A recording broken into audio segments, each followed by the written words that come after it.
Olá, leitores, tudo bem com vocês? Hoje eu vim contar um pouquinho como foi a minha experiência ao ler o livro Aquele que é Digno de Ser Amado, que é o livro desse mês, ou na verdade, do mês de julho, do nosso desafio Volta ao Mundo em 50 livros. Então vem comigo.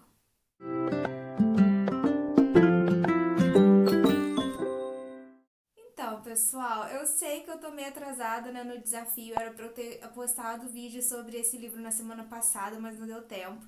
Então eu vou postar agora, essa semana. E é isso. Esse é o livro do Desafio Volta ao Mundo em 50 livros do Marrocos. Deixa eu ver. Isso, esse aqui é o livro do Marrocos. O livro Aquele que é Digno de Ser Amado foi escrito pelo Abdelataya. Eu não tenho certeza como que é a pronúncia certa, porque eu não falo, né, a língua do autor. E assim, é um livro bem curtinho, são cento e poucas páginas e ele é bem pequenininho mesmo. Deixa eu ver aqui o número certo. São 130 páginas, mas ele é um livro, olha, comparado com a minha mão, ele é bem pequenininho. E assim, é um livro bem visceral, sabe? Foi um livro escrito de forma epistolar, ele é composto de quatro cartas, né? Duas cartas o personagem principal, que é o Ahmed, envia para pessoas e duas cartas ele recebe, sabe? E as cartas, cada capítulo é uma carta diferente, então a gente tem quatro capítulos. Eu vou abrir aqui para vocês para mostrar, olha.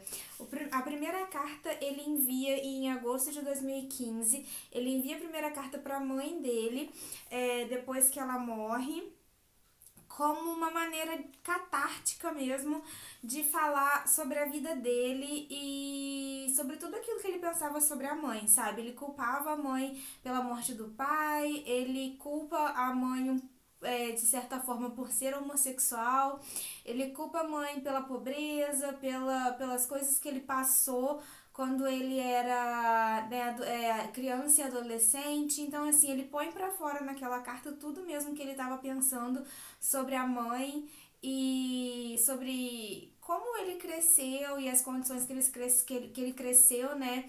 Ele e as irmãs e também sobre a morte do pai. Ele culpa a mãe também sobre a morte do pai. Então, assim, a carta deixa uma sensação de que ele e a mãe não tinham uma boa relação. Apesar de que muito da carta é duvidoso, assim, né? Porque a carta é escrita por ele, então só tem o ponto de vista dele sobre a situação, não tem o ponto de vista da mãe, né? Então você só tem um lado da história, mas a carta é uma carta bem com muita mágoa, com muita raiva. É, então, assim, essa primeira carta que ele escreve é a carta mais recente. E aí, conforme você vai lendo, né? E aí a segunda carta já é de 2010. E a segunda carta ele recebe, é uma carta enviada por um antigo amante dele, né? O Ahmed, ele é homossexual e ele saiu do Marrocos para poder ter um pouco mais de liberdade, pelo menos numa das cartas é isso que ele dá a entender, que quando ele ficou com a pessoa que ele ficou, que levou ele, né, tirou ele do Marrocos e levou ele pra França, ele mora em Paris, né, pelo menos em 2015 ele tava indo em Paris, a pessoa que tirou ele da vida que ele tinha em Marrocos, foi de uma certa forma um amor que ele tinha, mas também uma pessoa que ele se aproveitou daquela pessoa. Foi de uma certa forma foi amor, mas intencionalmente ele sabia que ele ia tirar vantagem ali daquela pessoa, então meio que foi as duas coisas juntas. Mas depois que ele não está mais com essa pessoa, que eu vou falar um pouquinho mais dessa pessoa, porque uma das cartas, né, ele escreve para essa pessoa, alguns anos depois ele recebe essa carta desse amante, né, dessa pessoa que ele teve um breve relacionamento. Deixa eu lembrar que o nome dessa segunda pessoa que tem no final da carta tem o nome.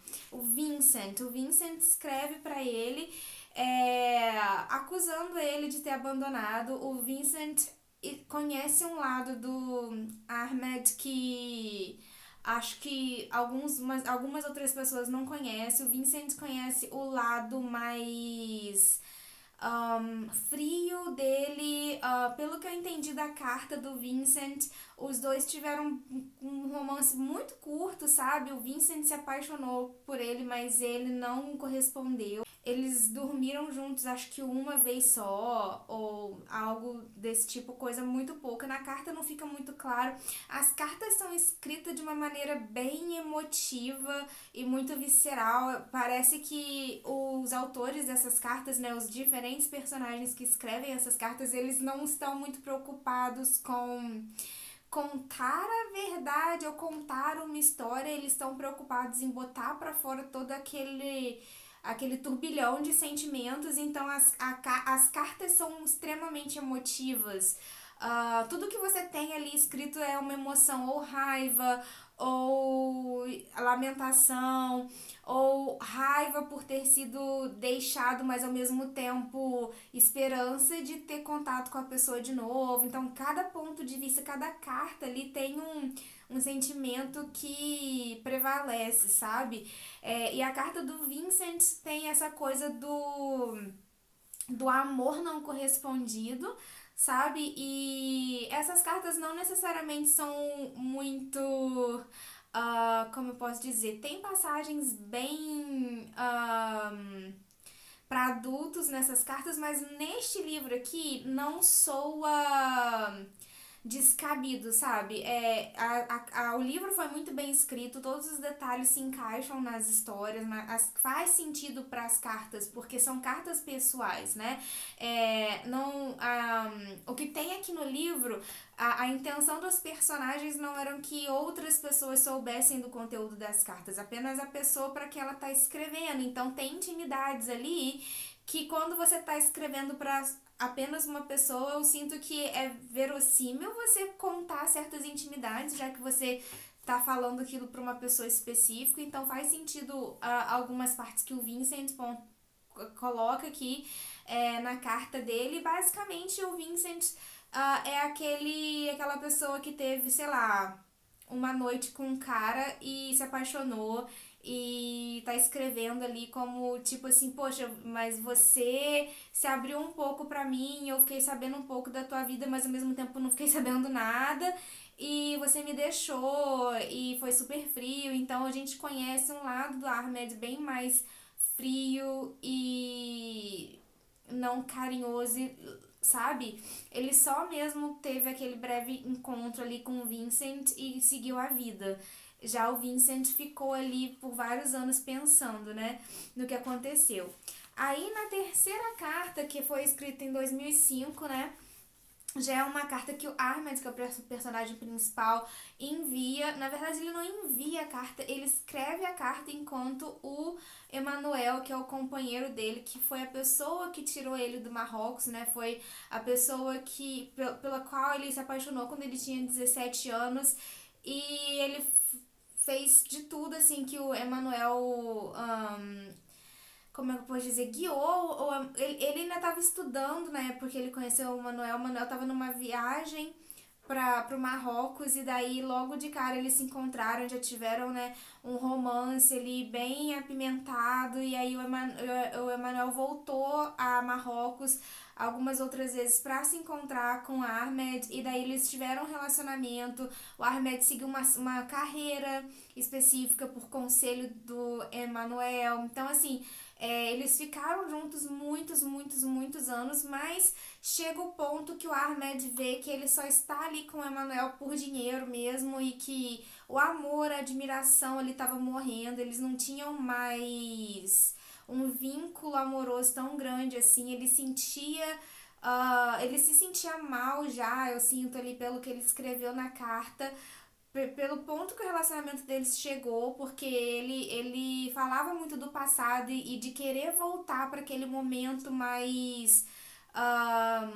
Aquele momento no qual a paixão começou, né? Que eles se conheceram no Marrocos, mas ele também fala muito sobre o Emanuel querer mudar ele, de tudo que se relacionava às origens do Ahmed, o Emanuel apagou. Até o próprio nome, ele não usava o próprio nome em Paris, ele usava um apelido que o Emanuel ali colocou nele. Então, assim, o Emanuel gostava dele, mas aos poucos foi afastando o Ahmed das origens e de quem ele era e transformando ele num companheiro ideal para o círculo de amigos que eles tinham, né, que o Emanuel tinha e que ele introduziu o Ahmed. Então essa carta do Ahmed que ele deixa ali na mesa do lado da cama deles, ele acorda muito cedo num dia que ele decide que ele vai largar aquele relacionamento, que ele vai embora, e daí ele começa a escrever aquela carta gigantesca dizendo tudo o que ele estava sentindo ali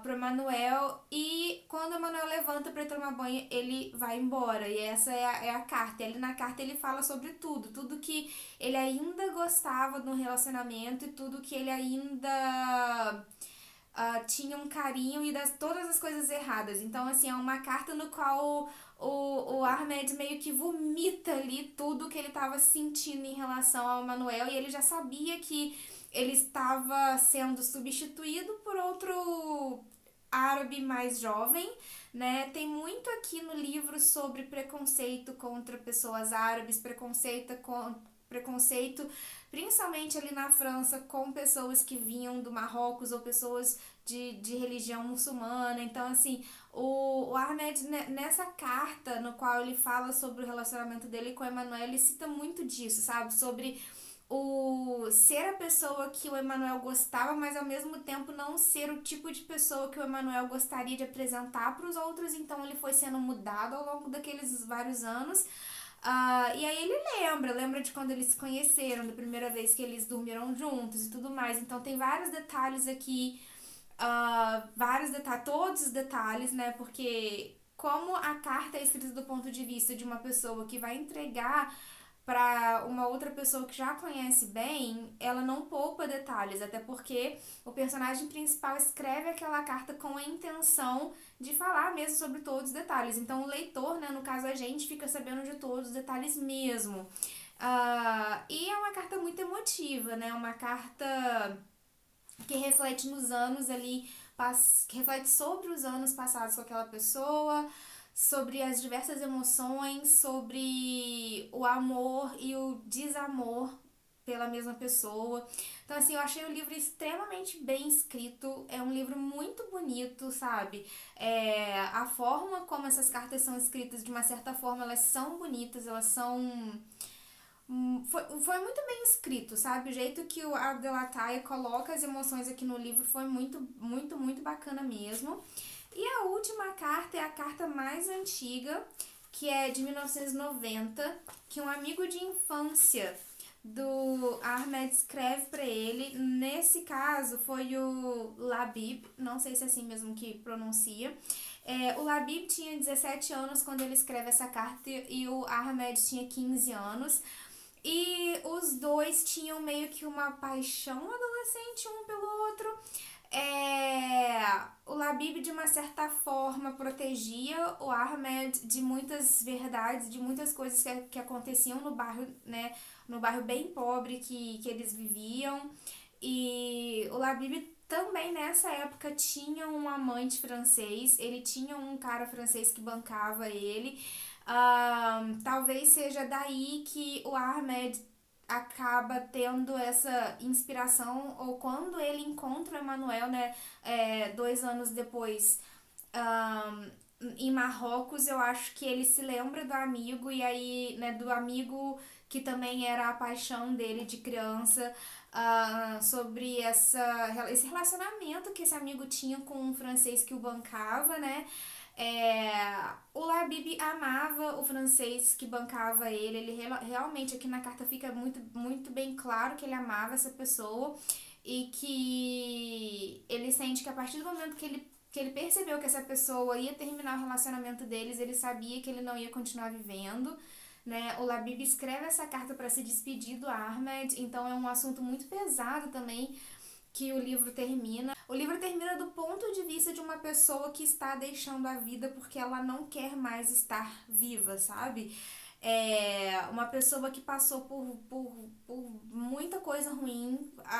Ele tinha só 17 anos, Labib, e ele, tipo assim, tinha passado já por estupro, por tudo, por fome.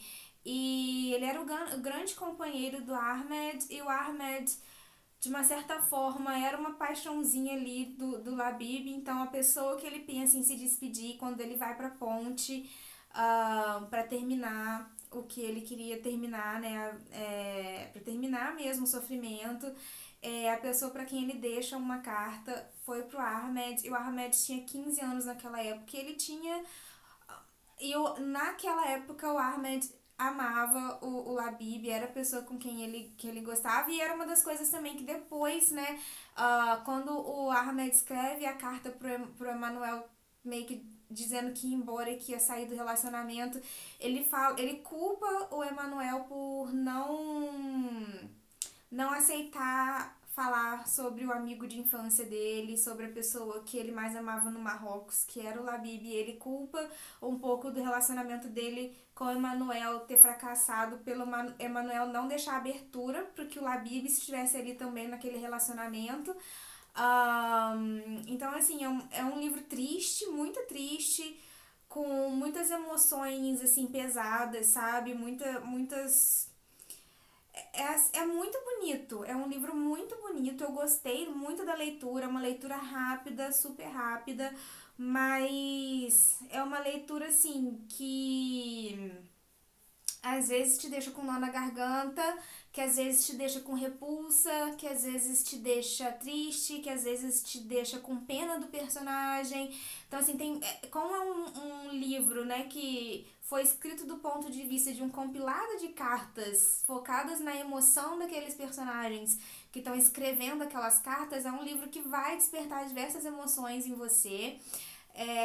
E eu gosto disso, sabe? Principalmente que o livro foi muito bem escrito, é fluido, o autor usa muito de repetição de nomes, repetição de palavras, repetição de frases ou de manias de personagens, e isso nesse livro ficou leve, não ficou cansativo, até porque são 4 cartas, dá pra você ler tipo uma carta por dia, nada muito nada que te deixe cansado ou enjoado da leitura. Eu gostei bastante. É um dos livros, pra mim, eu acho que foi o melhor livro que eu li do Desafio Volta ao Mundo em 50 livros do continente africano. Mas ainda tem livros mais bacanas que eu já li pro desafio. Os livros asiáticos, né? Os livros do continente asiático do Desafio Volta ao Mundo em 50 livros foram bem mais bacanas. Mas esse aqui eu acho que é o meu preferido até agora do continente africano. E pro próximo mês, né, no caso, a gente vai conversar até o final de agosto sobre esse livro aqui, que é o livro desse mês do Desafio Volta ao Mundo em 50 livros, que é o Alegre Canto da Perdiz, da Paulina Tiziane. Eu comecei já a ler esse livro, mas eu li, tipo, só umas 10 páginas, e é bem bonito, assim, esse começo, sabe? Eu não sei se o livro vai ser todo assim, mas pelo que eu entendi, assim, dos resumos, né, que tem na orelha e aqui atrás do livro, é um livro que vai falar um pouco do realismo fantástico, e eu amo descobrir que eu adoro livro de realismo fantástico. É um livro que vai, logo de cara, fazer aquela suspensão das suas crenças, né? Você vai ter que entrar na história, deixando para trás muito daquilo que você acredita, mas, assim, até então a leitura é bem leve, bem gostosa. Mas parece que é escrito de uma forma meio que conto de fada. Parece que enquanto eu comecei a ler essas primeiras 10 páginas, enquanto eu tava lendo ela, parecia que tinha aquela aura meio de mágica no ar, de que o que estava acontecendo era uma coisa meio que sobrenatural, mas não uma coisa sobrenatural do tipo terror, mas uma coisa sobrenatural tipo assim, mágico e coisa de conto de fada, eu não sei. Parece que a autora usou uma técnica que parece que você tá lendo um comecinho de um conto de fada ali, mas eu sei que a história vai ser pesada, porque vai falar de uma mulher que é uma mulher negra casada com um cara negro que sofre pra caramba com ele, que daí tem um amante branco e que daí ela vai sofrer também de novo. Então, assim, eu sei que vai ter muito sofrimento, mas ao mesmo tempo, pelo menos essas 10 primeiras páginas, é, Tipo assim, já tocou em. Já, ali naquelas 10 primeiras páginas, uma das personagens já encontra com um grupo de mulheres que já pensam em apedrejar ela, em jogar barro, xingar e tal, mas ela tá ali plena, naquele rio, sem roupa, pleníssima, pensando nas coisas dela, tipo uma sereia, sabe? Então, assim, o jeito que a autora descreve as coisas parece que você tá ali num conto de fadas, um negócio meio mágico no ar, assim, sabe? Meio nebuloso, mas você sabe que o assunto que a autora vai tocar é um assunto difícil. Mas eu acho, pelo menos por essa introdução, eu só li a introdução do livro, né? Tipo, as 10 primeiras páginas nem dá pra ter uma ideia direito, né? De se eu vou gostar ou não do livro, mas por essa introduçãozinha parece que ela vai tentar botar esse assunto pesado e difícil, mas de uma maneira mais leve e mágica. Então, assim, não sei direito, vamos ver, ainda vai ser uma surpresa. Eu não sei ainda se eu vou gostar do livro, mas eu espero que eu goste, porque a leitura das 10 primeiras páginas foi bem bacana. E é isso aí. Então, esse foi o livro do mês de julho, do nosso desafio Volta ao Mundo em 50 livros, e esse aqui é o de agosto, que a gente vai conversar até o final do mês sobre ele. Então, pessoal, espero que vocês tenham gostado desse vídeo e a gente vai continuar falando de leitura nos próximos vídeos. Tchau!